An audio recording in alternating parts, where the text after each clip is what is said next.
Bonjour à tous, ici Angelo pour une nouvelle vidéo dédiée à la projection astrale, suite à la question de B. Toscani.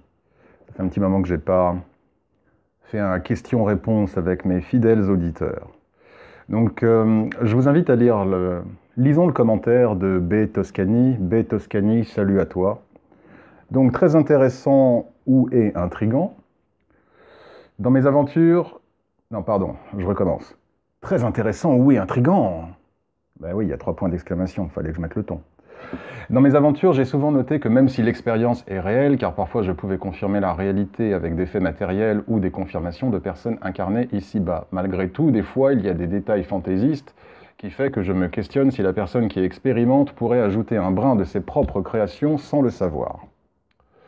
Ma question est, Saint-Michel pourrait-il être votre création dans votre aventure et le reste réel? C'était quoi la réaction de votre jeune ami inconnu face à cette apparition? Question purement technique, je ne veux pas vous froisser. Oh, B. Toscani, je ne suis pas aussi fragile. Ne vous en faites pas.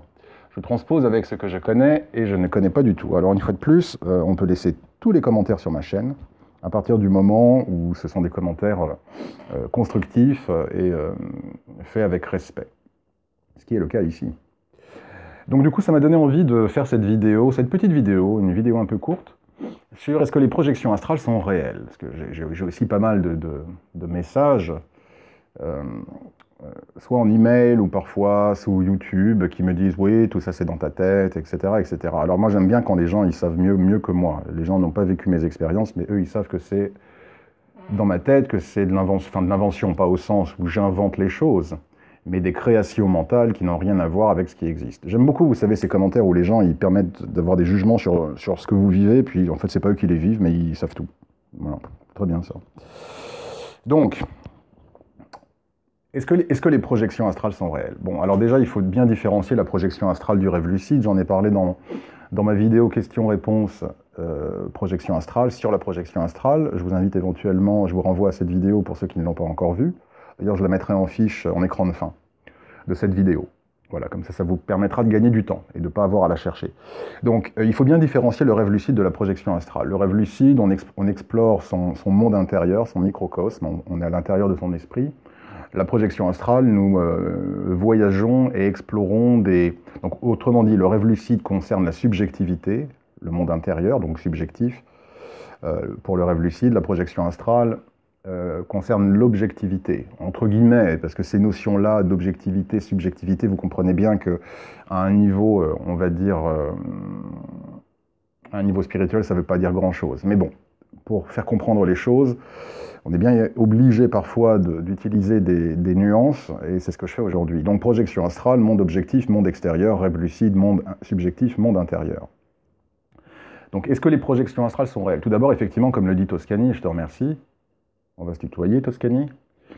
Alors je vous vois toujours mes clients, ou en tout cas mes auditeurs, mes spectateurs, mais quand je fais les questions-réponses, je me permets de tutoyer. J'espère, Toscani, B. Toscani, que ça ne te dérange pas. Comme le dit effectivement très justement B. Toscani, je pouvais confirmer la réalité avec des faits matériels ou des confirmations de personnes incarnées ici-bas. Exactement pareil ici. Je me souviens, à mes débuts, lorsque je m'entraînais avec la projection astrale, j'en parlais à mon père, vous savez, avec ma famille, j'avais des discussions très ouvertes sur la spiritualité. D'ailleurs, c'est bien grâce à eux que je me suis ouvert à la spiritualité. Je me souviens dans les toilettes, dans les toilettes de l'appartement familial, il y avait cette fameuse bibliothèque avec tous les livres spirituels. Autant vous dire qu'à chaque fois que j'allais aux toilettes, je restais 3 heures. Ça faisait poser question à mes parents. C'était pas qu'il fallait que je reste 3 heures aux toilettes, c'est juste que j'étais... À l'époque, j'avais quoi, 7-8 ans, quand ça a commencé. J'étais là, en fait, à dévorer les bouquins. Donc, tout ça pour dire, mes parents ont toujours été extrêmement ouverts spirituellement, et c'est bien grâce à eux que j'ai commencé à m'intéresser à ces sujets. Donc, lorsque j'ai commencé à avoir ma première projection astrale avec mon ange gardien, là encore, je vous renvoie, pour ceux qui ne l'ont pas vu, à ma précédente vidéo. Évidemment, j'ai immédiatement appelé mon père pour partager avec lui à l'époque cette expérience. Il savait évidemment ce qu'était la projection astrale. Il n'avait jamais eu de projection astrale, mais il savait très bien ce que c'était. Il avait lu les ouvrages de Rampa et d'autres. Et de Moody. Bref, donc tout ça pour vous dire, à l'époque où j'ai commencé vraiment à travailler sur la projection astrale, je m'entraînais avec mon père. J'étais à Paris à l'époque, il était à la campagne, et mon père me disait « Voilà Angelo, j'ai mis sur la cheminée un cadre. Dis-moi quel cadre c'est. Et je m'amusais à me projeter dans l'astral et à venir dans le salon de la maison familiale à la campagne. Et le lendemain matin, je me réveillais, je lui disais, papa, tu as mis le cadre avec un pingouin. Oui, très bien, bravo, ok, etc., etc. Donc, on peut vérifier effectivement que la projection astrale est, entre guillemets, réelle. Une fois de plus, je mets des guillemets parce que qu'est-ce qui est réel, qu'est-ce qui ne l'est pas, et vous allez comprendre un peu plus tard dans cette vidéo pourquoi je précise cela. Donc, il y a des moyens de vérifier déjà à un petit niveau, un niveau, on va dire, terrestre, que la projection astrale, ce n'est pas dans la tête.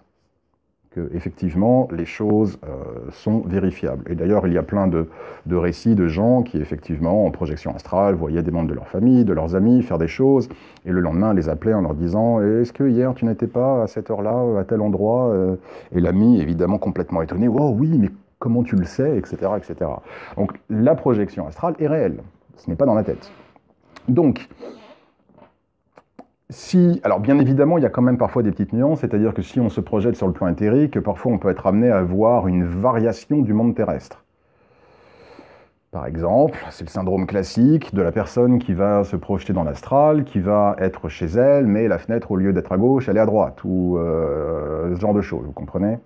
Cela étant expliqué de deux possibles manières. La première manière qui peut expliquer parfois les distorsions qu'il y a quand on est au niveau de la projection éthérique sont soit que, parce que le temps et l'espace n'existent pas dans l'astral, quand la personne est dans un endroit, elle voit des traces de la pièce ou des endroits tels qu'ils étaient dans le passé. Par exemple, peut-être que dans le passé, dans cette même maison, peut-être qu'il y avait une fenêtre à gauche et pas à droite, par exemple. Ça, c'est une première explication. Donc, du coup, puisqu'on ne maîtrise pas la temporalité dans l'astral, puisque le temps n'est qu'une notion humaine, il est possible parfois de visiter des lieux dans l'éthérique, qui correspondent donc au monde physique, au monde terrestre, mais avec des temporalités différentes. Et donc, parfois, ça peut être un petit peu confusionnant, parce qu'on se dit, mais je comprends pas, pourtant ça ressemble bien à ce que je connais, mais là, ce détail, il n'est pas normal. Bon, ça c'est une première explication. Mélange de temporalité.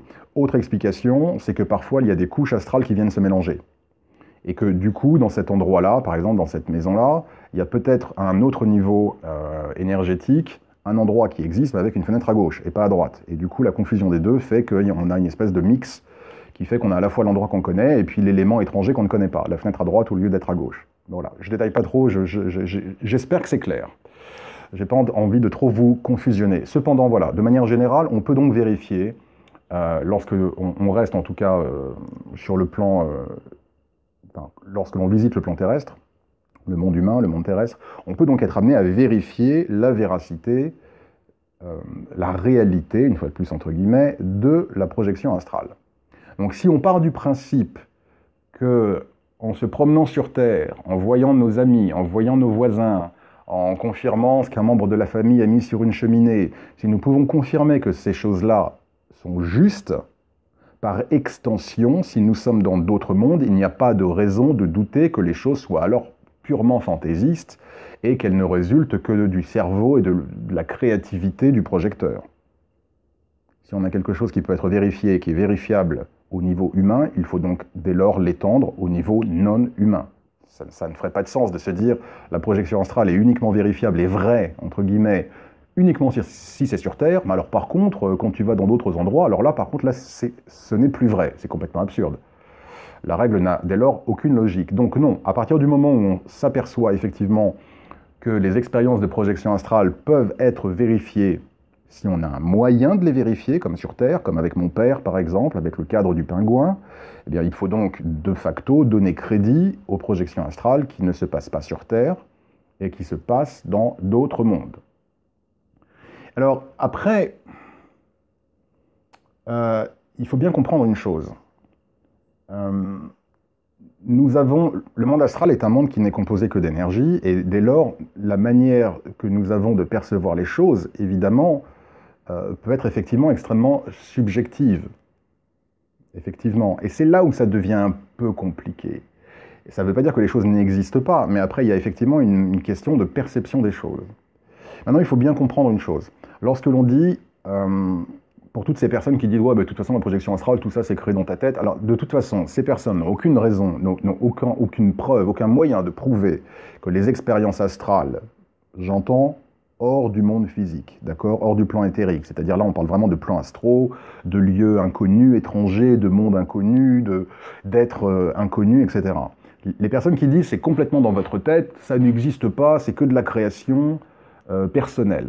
D'une part, ces personnes n'ont absolument aucun moyen de le prouver, au même titre que je n'ai aucun moyen de prouver que ces choses sont vraies, si ce n'est que de dire, puisque dans le monde physique, sur le plan éthérique, je peux confirmer le lendemain la véracité des informations que je recueille, alors par extension et par logique, j'applique la même règle au plan astro, et dès lors, j'applique la même crédulité, d'accord, la même croyance, plutôt, pardon, la même crédibilité, hein, décidément, j'applique la même crédibilité que lorsque je fais des projections sur le monde éthérique. Mais personne n'a le moyen de le prouver. Moi, j'ai juste un élément de plus en ma faveur, c'est de dire effectivement, comme je vous le disais, si je peux vérifier que mon père a bien mis un tableau du pingouin sur la cheminée, donc j'atteste de la véracité de ma projection et de la réalité, de l'exactitude des informations recueillies, alors par déduction et par extension, ce que je vis en dehors du monde physique doit être également traité avec la même crédibilité. Au moins, j'ai cet élément-là. Les personnes qui disent « c'est juste dans ta tête » n'ont absolument aucun moyen de me le prouver. Donc, c'est un débat de sourds, ça ne m'intéresse pas beaucoup. C'est la raison pour laquelle, généralement, quand les gens mettent des commentaires comme ça sur ma chaîne, j'y réponds pas. Alors, si en plus il y a un peu de jugement et il y a un peu d'agressivité, là, c'est poubelle directe. Voilà. Donc, il n'y a aucun moyen de le prouver. Dans tous les cas de figure, je vais vous dire la chose suivante, mes chers auditeurs. Même à supposer, je dis bien même à supposer, que tout ce que nous vivons dans l'astral soit dans la tête. Vous l'avez compris, je ne suis pas partisan de cette conviction. Mais je vais faire l'avocat du diable, allons dans ce sens. Même à supposer que ce ne soit que dans la tête, eh bien, ma réponse, elle est très simple. Je m'en fiche. Ce qui compte pour moi, c'est le message. Et c'est l'expérience, c'est ce que l'expérience m'apporte. Si l'expérience m'apporte quelque chose qui me permet de grandir, de me comprendre, de comprendre des choses, ou de me sentir bien, c'est tout ce qui compte. C'est exactement comme Jésus, la Bible, etc. Il y a des gens qui disent « Ouais, la Bible, c'est n'importe quoi, la vie de Jésus, de toute façon, Jésus était noir, ou Jésus est né à tel endroit, Jésus n'est pas mort sur la croix, et Jésus, blablabla. » Ça m'intéresse, mais alors pas du tout. Alors Jésus n'a pas existé, la Bible, c'est que des conneries, etc. Peu importe. Que Jésus ait existé ou pas, n'est pas le débat. Moi, ce que j'aime, c'est le message. C'est le message du Christ. Et d'expérience personnelle, je sais que l'énergie du Christ existe. Voilà. Par diverses manifestations, et j'en ai parlé déjà dans la vidéo sur divination et magie sont-elles contre Dieu. Je parle déjà de Jésus dans cette vidéo, vous pouvez la regarder, et j'en ferai probablement d'autres. Donc peu importe que ce que la Bible dise soit vrai ou pas, je m'en fiche complètement. Moi, ce qui compte pour moi, c'est que le message me touche. C'est que le message, me sensibilise et qu'il me permette d'être un meilleur être humain. C'est tout ce qui compte. Donc pour la projection astrale, même si on me disait, genre, Angelo, le Père Noël, il n'existe pas. Donc la projection astrale, c'est que du bidon, c'est que dans la tête. Eh bien, peu importe. Je vais vous dire, ça ne fait strictement aucune importance. Maintenant, vous l'avez bien compris, je ne suis pas partisan de cette politique, de ces croyances, mais chacun pense ce qu'il veut. Alors ensuite, ma question est, Saint-Michel pourrait-il être votre création, de votre aventure, et le reste réel? Peut-être, peut-être pas, Betoscani. Mais on s'en fiche. La raison pour laquelle j'aurais tendance à vous dire que non, c'est que Dieu sait que j'adore Saint-Michel, que j'ai un lien très fort avec Saint-Michel. La photo d'ailleurs de mon avatar sur WhatsApp, c'est une photo de Saint-Michel. J'ai mis plusieurs fois Saint-Michel, et même sur mon site, en image de fond, sur angelomagieblanche.fr. À la fin de beaucoup de vidéos, je mets l'image de Saint-Michel, donc bon, Saint-Michel est un ange avec lequel je me sens très proche. Mais pour tout vous dire, je n'avais plus en tête les images de Saint-Michel avec une cape rouge. Donc moi, c'est la raison pour laquelle j'ai choisi cette photo dans cette vidéo. C'est que j'ai retrouvé une photo de Saint-Michel qui correspond exactement à la manière dont il est apparu. Et photo que j'ai découverte après l'expérience astrale. D'accord ? Donc, je ne vais jamais noter particulièrement la cape rouge, et cette image m'a vraiment marqué. Donc, j'aurais tendance à penser que non, Saint-Michel n'est pas la création de mon esprit. De toute façon, dans la salle, on ne peut pas créer des entités. Quand on est en projection astrale, Possiblement quand on est en rêve lucide, et encore, j'ai jamais essayé. Mais dans l'astral, on ne peut pas « je vais créer Saint-Michel ». Je pense à Saint-Michel et c'est moi qui le crée de toute pièce. C'est pas comme ça que ça marche dans l'astral. D'accord? On ne peut pas créer ex nihilo des êtres, en tout cas de mon expérience, d'abord, ça me semble incongru. Donc, je ne vais pas créer en étant dans l'astral, dans le monde extérieur et dans le monde objectif, je ne vais pas avoir la capacité de créer Saint-Michel, de créer une représentation de Saint-Michel. D'ailleurs, la preuve, Betoscani, c'est qu'il m'est arrivé à plein de moments durant mes projections, enfin, c'est arrivé plusieurs fois, pas à plein de moments, mais plusieurs fois, il m'est arrivé, par exemple, de dire « Saint-Michel, je souhaite te voir ». Rien du tout. Rien qui apparaît, rien du tout. À d'autres moments, oui. Pourquoi? Parce que c'est Saint-Michel qui décide. Ou c'est Saint-Michel, ou Dieu à travers Saint-Michel qui décide de quand on vit les expériences. Ce n'est pas moi qui les crée. Donc, cela prouve bien qu'on n'a pas la capacité de créer Saint-Michel à loisir. Non, tout ceci a été effectivement un scénario qui a été orchestré par le divin pour qu'au bout d'un moment, je sois en contact avec Saint-Michel, pour que je puisse voir Saint-Michel, et je sais très bien pourquoi j'ai vu Saint-Michel. Je ne vais pas rentrer dans les détails. Quant à la réaction du jeune ami inconnu face à cette apparition, je ne sais pas, parce que lorsque Saint-Michel est apparu, mon focus était entièrement sur Saint-Michel et je n'ai plus prêté attention à ce jeune ami inconnu. Voilà. Donc en gros, est-ce que la projection astrale c'est que du bidon? Vous avez compris que ma réponse est négative. Si on vérifie les choses au niveau éthérique, on peut croire effectivement les choses. Au niveau astral, quand j'ai rencontré mon ange gardien qui m'a indiqué son nom, 30 ans après que j'ai eu ce nom dans ma tête, très sincèrement, ce nom, j'y pensais plus. J'ai grandi, j'ai vécu ma vie, j'y pensais même plus du tout. D'accord? Le fait que mon ange gardien me dise « Angelo, il y a 30 ans, nous nous sommes rencontrés » et que immédiatement son nom flash dans ma tête, c'est pas moi qui l'ai inventé. D'accord? Donc et pourtant, j'étais dans l'astral, j'étais pas en rêve lucide. Donc tout cela, j'espère, vous fera comprendre pourquoi j'attribue une grande crédibilité aux expériences que nous vivons dans l'astral et pourquoi non, je ne pense pas que tout soit dans notre tête. En tout cas, pas lorsqu'il s'agit de la projection astrale. Le rêve lucide, c'est autre chose. Mais le rêve lucide, on le sent. Je l'ai dit dans une vidéo. Le rêve lucide, ça fait... Quand on prend l'habitude de se projeter dans l'astral et qu'on a des rêves lucides, immédiatement, il y a un feeling. Il y a une texture des choses, il y a des vibrations, une énergie qui fait que c'est un peu carton-pâte. C'est pas pareil. Mais ça, c'est impossible de l'expliquer avec des mots, il faut le vivre.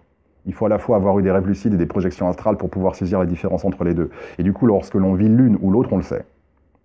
Voilà, j'en reste là pour cette vidéo. J'espère qu'elle aura été utile et instructive. Merci à tous déjà pour tous vos commentaires sous la vidéo précédente. Merci également à ceux d'entre vous qui ont commandé le pack de 3 heures de cours de projection astrale. Je suis très heureux de vous avoir comme étudiant. Merci à tous pour votre confiance. Je vous souhaite à tous en tout cas une excellente journée, une excellente soirée. À très bientôt et que Dieu vous bénisse.